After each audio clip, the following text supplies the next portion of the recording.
We all remember the Liverpool beach ball moment, but what if I told you German football has its own beach ball moment? Hamburg versus Werder Bremen is known as the Nord Derby, and in 2009 Hamburg had probably the worst possible run that the derby has ever seen.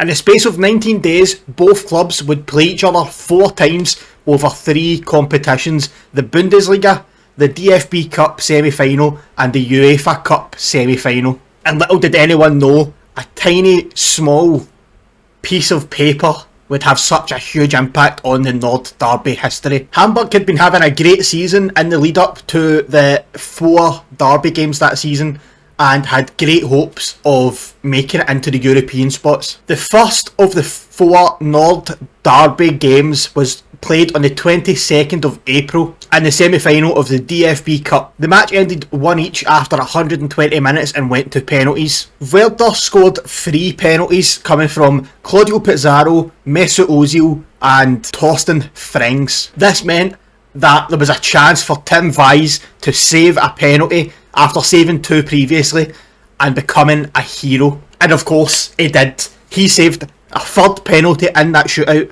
and took Werder Bremen to the DFB Cup final, where they would later go on to play Bayer Leverkusen and beat them by a single goal thanks to Mesut Ozil. The second of the 4 games was played in the UEFA Cup semi-final on the 30th of April. This one didn't go to plan for Bremen. On the birthday of Thomas Schaaf, the coach of Bremen, they lost 1-0 thanks to a Peter Tregovsky goal. This put Hamburg in the driving seat going into the second leg. The second leg was one for the history books. This is where the magic happened. Of course, because of the first leg, that meant Hamburg were leading by a goal and felt they had a great chance of getting to the final against Shakhtar Donetsk. And rightly so, because early on in the game, Hamburg took a lead again, 1-0 through Olic, the Croatian, and they were playing some fantastic football. However, Bremen didn't back down. They were at it as well, and they managed to get a goal back. They fought back as much as they could and managed to get a goal back just before half-time through Diego. Going into the second half, this meant that Werder were still down by a goal on aggregate. However, only 20 minutes into the second half,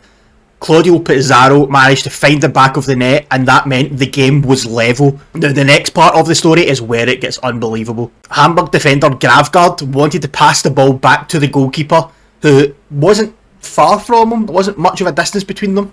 And without knowing that there was a paper ball lying on the floor beside him, thrown onto the pitch by a Hamburg fan. As the ball was rolling and Gravgaard was just about to pass the ball to the goalkeeper, the ball took a slight bump off of the paper ball, leading it to jump up and hit the shin of Gravgaard, meaning the ball didn't go where it was supposed to, went out for a corner, and then the rest is history. And this is where it gets worse for Hamburg, because from that corner, Bremen managed to swing the ball in through Diego.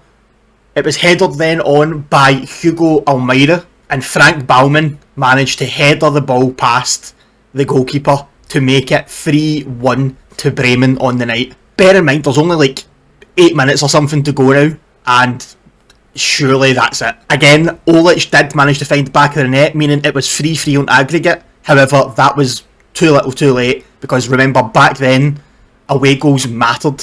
Away goals counted as 2, essentially, if it ended in a draw, meaning Werder Bremen had qualified for the final of the UEFA Cup against Shakhtar Donetsk, which unfortunately they would then go on to lose. However, in the celebrations of course beating their rivals in the semi-final, they were celebrating on the pitch and in this changing room.